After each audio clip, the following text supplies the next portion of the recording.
Laika! Are you stark raving mad? It was Laika! I am sure of it! That spirited little dog saved me! Laika saved you in her little space machine. I believe the correct term is capsule, General. Don't push your luck any further, Ivan Ivanovich. I fear it might snap. Oh, my apologies, General. In my excitement to explain what I discovered on the far side of the Metagalacticus Interiorus, I got carried away. And it happened like this.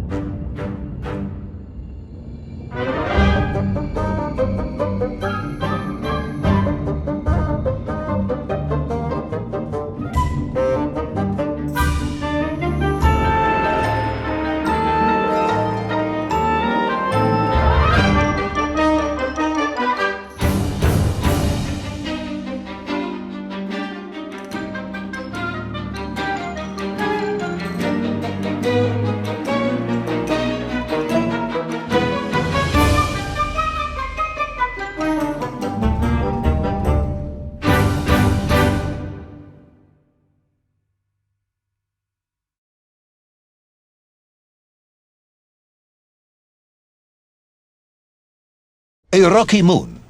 It's the center of the Earth. The source of all creation, General. A place where time flowed like rivers, and boulders of raw matter rained like comets upon the cratered rock. Another miraculous escape from death. Another happy accident. It was no accident, General. Laika took me there entirely deliberately, I'm sure of that. She continues to be a heroine and a savior and protector of our great nation.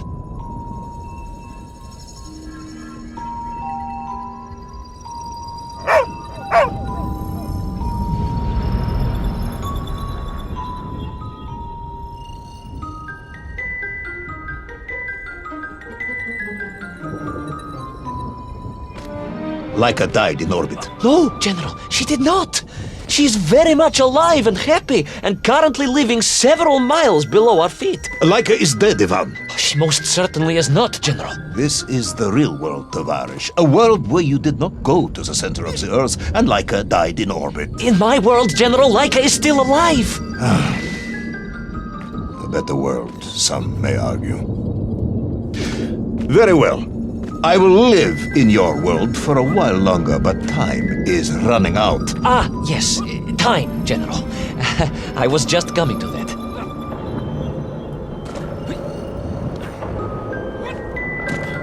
There in the distance it stood, enveloped in a mighty time storm. The world clock, General. The beating heart of all history. The axis mundi, the pillar of the world. Not enough to conquer Russia by drilling back to the surface with his magical mind-controlling atomic radio set then. No, General.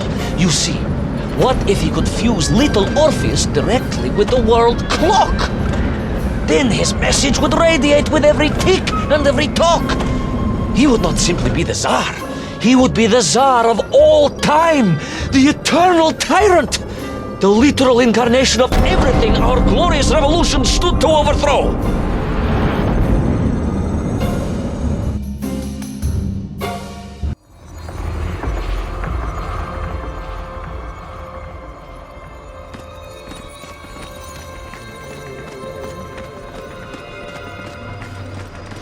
Sonikiv! Uncanny, General. But it was somehow different. I felt no cold. The waves were motionless. Indeed, it was as if I had stepped free of those rivers of time and stood on entirely motionless ground. And there in the distance... What? Debris from Tsarya and tall slave mines had washed up here, almost as if I were meant to find it. And there, amongst it, the winking of steel led me to a blasting cap, and a plan began to form.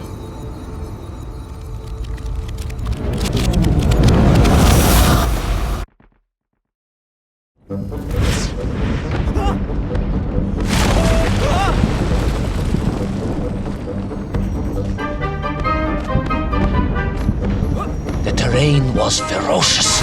Explosive eruptions of fire and heat.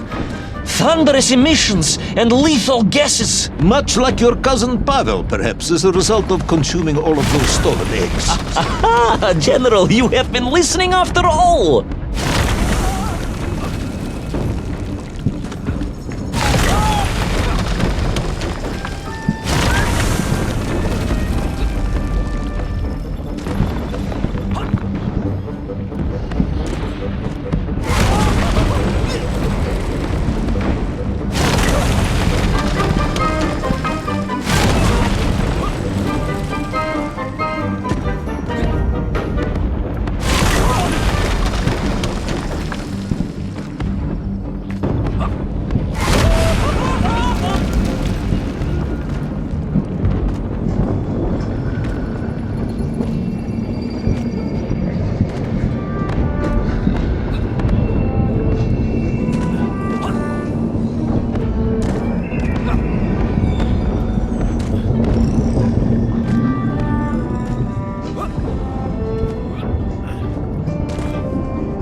Agartha again?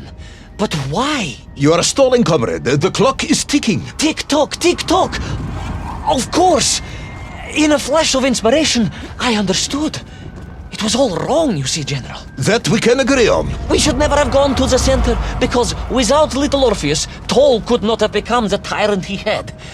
The rocket drill was his means to reach the world clock, but it was Little Orpheus that enabled him.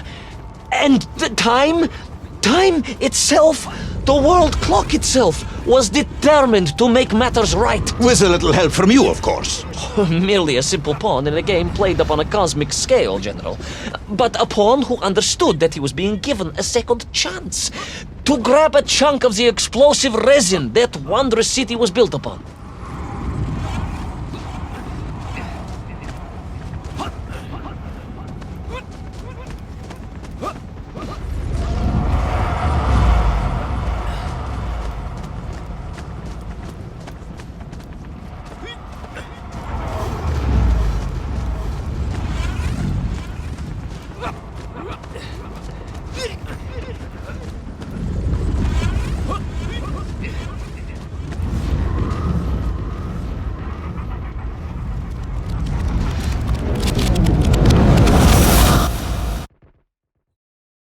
And I was back.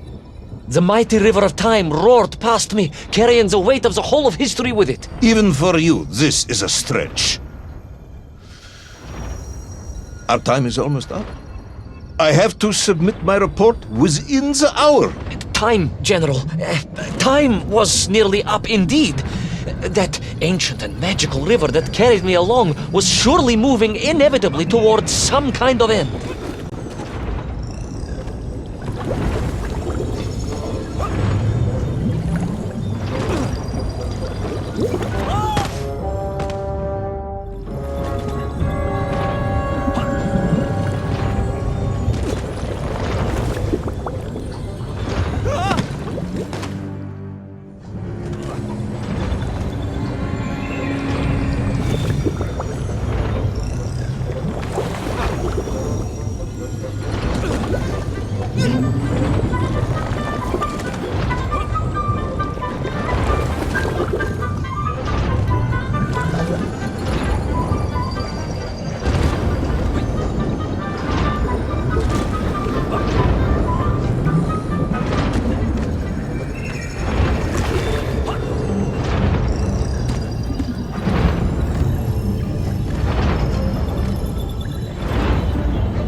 more, Privalov. No more stories. No more lost worlds and space dogs.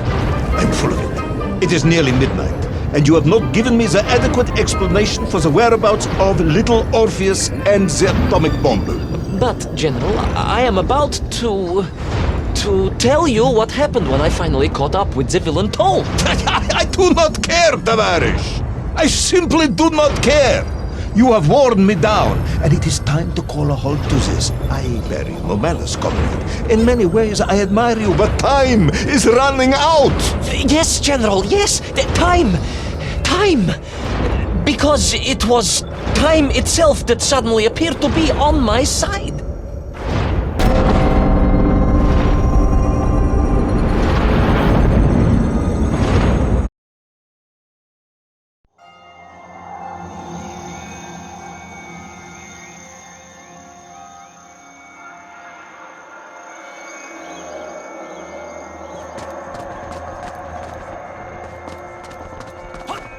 Perhaps the world clock was so impressed with your egg-wearing antics it decided to return you to Plutonia for a second attempt.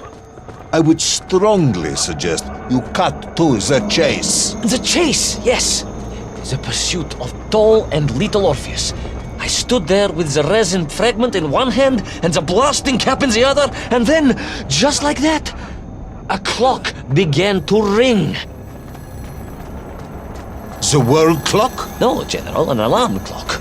My Slava alarm clock, in fact, given to me by Auntie Marsha. The one who married the beef investigator. The very same. And the moment I saw that clock, I knew what I had to do.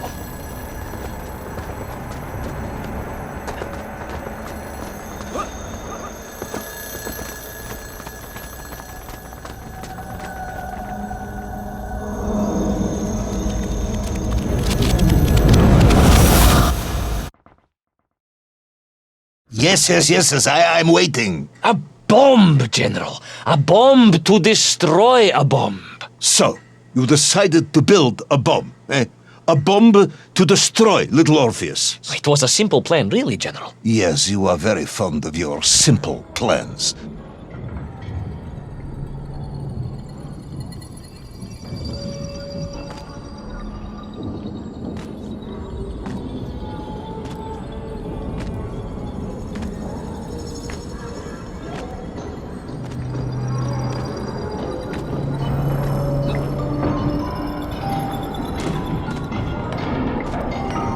It was the last time I was to see those poor enslaved men on my journey. As they scurried in agitation around the base,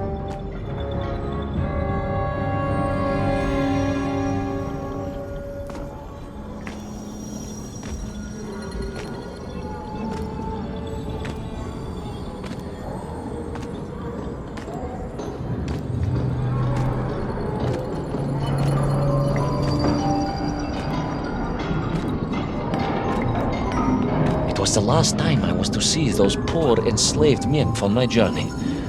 As they scurried in agitation around the base of the rocket drill, now a dreadful weapon of war in the hands of a madman, I was reminded of my mother. Your mother looked like a nymph? That is extremely disrespectful, comrade. No, I meant I was raised by my mother from an early age, of course. My childhood memories of my father were all too brief. You are rambling, Comrade Privalov. Time is running out. Dieni Rezinovi. Time will run out for us all, General, will it not? And it ran out for my father on the shores of Volga. Your father fought at Stalingrad? He did, General. So did I. Well, so you see, General. Perhaps we are just the same, you and I. Perhaps we are all just Menkf in the end.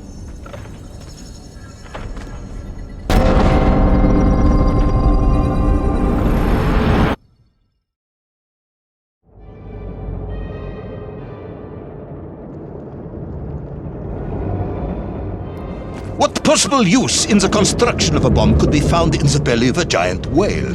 Were you perhaps planning on using a worm as a fuse?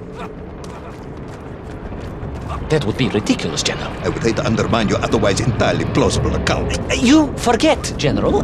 The belly of the beast was full of shipwrecks. And on one of them, I was bound to find what I was looking for. Fuse wire. Comrade, yes, You'd forgotten all about the fuse until I reminded you, hadn't you? General, your cynicism is unbecoming to a man of your rank and stature.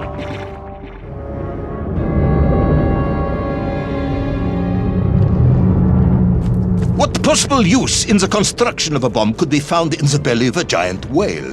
Were you perhaps planning on using a worm as a fuse? That would be ridiculous, General. I would hate to undermine your otherwise entirely plausible account. You forget, General. The belly of the beast was full of shipwrecks. And on one of them, I was bound to find what I was looking for. Fuse wire. Comrade, yes, you'd forgotten all about the fuse until I reminded you, hadn't you? General, your cynicism is unbecoming to a man of your rank and stature.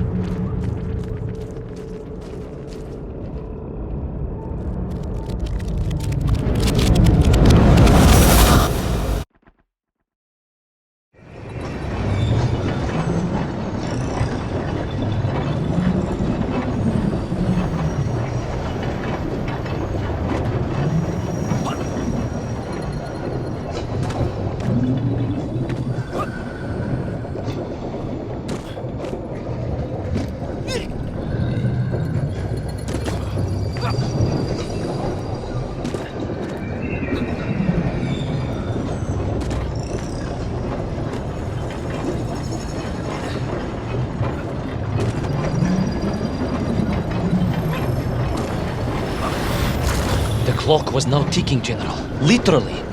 I was surrounded by time, immersed in it, floating along a river of it on a raft made of history, seeking the next moment of opportunity to hurtle backwards amongst those lost worlds. I am a patient man, Tavarish. I lost 3 toes in the winter outside Sharkovskaya in 42. A drunken dentist removed 2 frostbitten toes and 1 perfectly healthy one. You may therefore consider me a man blessed with an uncommon level of endurance for discomfort. I hate visiting the dentist. My uncle Vanya was a dentist, and he was a deeply strange man, notwithstanding the love he felt for his pigs. Is what? He was a pig dentist, General. He always claimed that the human mouth presented an insufficient challenge. Let me challenge you, comrade. You will tell me what happened to Little Orpheus. My patience is exhausted. I am done. But we are nearly there, General. The world clock was shortly to strike again and transport me... Well, who could guess where?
And so to the ocean floor, and that strange submerged city, and those poor lost vessels.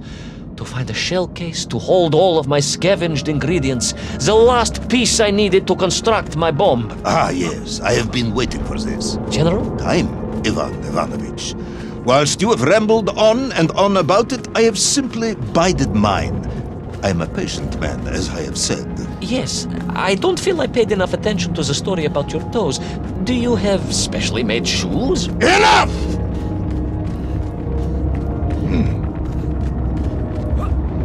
Now I have your full attention. Indulge me, Tavarish. Explain to me how you made this bomb. General? Your bomb, comrade, that you so brilliantly constructed to destroy Little Orpheus. Tell me how you made it.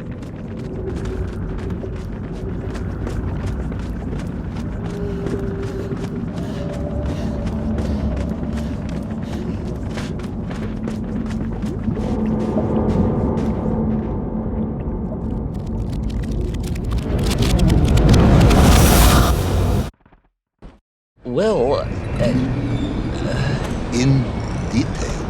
The type of detail that should present no problem to a man who is actually capable of building a bomb, which I suspect would be an entirely different man to one who cheated on his entrance exams for the cosmonaut program.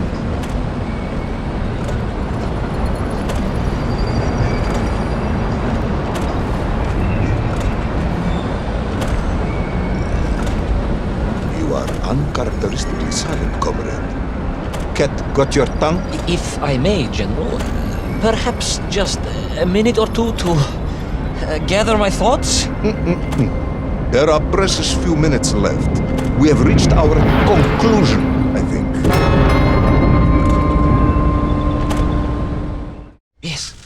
Yes, we have, General. I gazed up at the world clock and knew I had arrived at my destination. Whatever lay inside would see my journey end one way or another. But I had no idea of the marvels that awaited me. And it The happened... bomb, Ivan Ivanovich! Tell me how you built the bomb! It was a wonderful sight. The world... It is 2 minutes to midnight, Ivan. It is time to end the story.